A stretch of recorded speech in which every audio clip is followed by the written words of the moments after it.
President, thank you very much for the recognition, and I come to the floor today to speak about business that is important to Kansas and important to the country, but especially important to the providers of health care for children and the children and their families who receive that coverage and care, and that's the Medicaid CHIP program.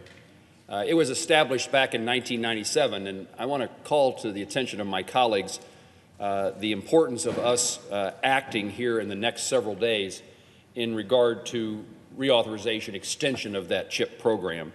It has helped provide coverage to children of low-income families in my state, and those are individuals who would otherwise be left without any insurance, and in most likely, in every case, the funds necessary to cover health care costs for the well-being of those young men and women. This program is funded through a multi-year authorization that requires Congress to take action each time the program reaches the end of that authorization. And that end of that authorization occurred on September 30th, now several months ago. And while I've been assured in my state that there is sufficient funds to get us through the end of the year, I get concerned. In fact, the belief is that we may have enough funds to pay for our insurance program to March.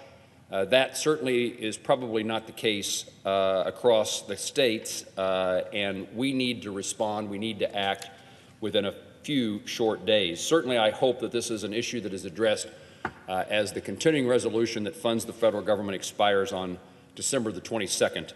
As we respond to that circumstance, we ought to respond to the expiration of the CHIP program that occurred on September the 30th. Waiting to reauthorize that program already has created, but if we wait any longer, it would create even more unnecessary burdens for families of more than 9 million children that are currently receiving health care through that program. Temporary funding measures have kept the program solvent since the program expired, but again, now's the time to act, to provide some certainty and to make sure that the funds continue to be available. In Kansas, that's in the absence of that would be leaving about 79,000 children without coverage or other good options. Many of our nation's best children's hospitals serve a great deal of patients through that CHIP program. We are fortunate in our area to have Children's Mercy Hospital in Kansas City. And again, those hospitals and other providers rely upon that CHIP program to pay their bills as well.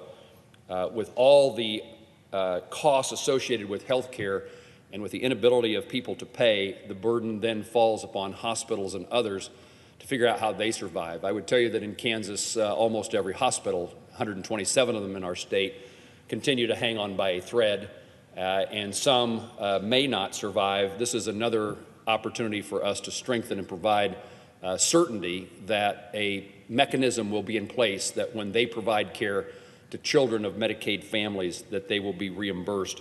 That benefits all of us in our health care delivery system and provides more stability and more certainty in these challenging times for health care providers across Kansas. The House of Representatives, and I'm happy that this occurred, has passed reauthorization. They did their bill. It's now time for the Senate to act. Our committee, the Finance Committee, has taken its actions, but this bill is still pending on the floor of the United States Senate. At this Christmas season, at this holiday time, parents should not have to wonder what they will do in the absence of this insurance program that allows their children to receive routine care, but in many instances, life-saving care. Continuing to delay action on this bill is not in the best interests of the American people. It would be nice, it would be appreciated by Americans to see the United States Senate work on a program that has broad bipartisan support, but still, for some reason, can't get across the finish line.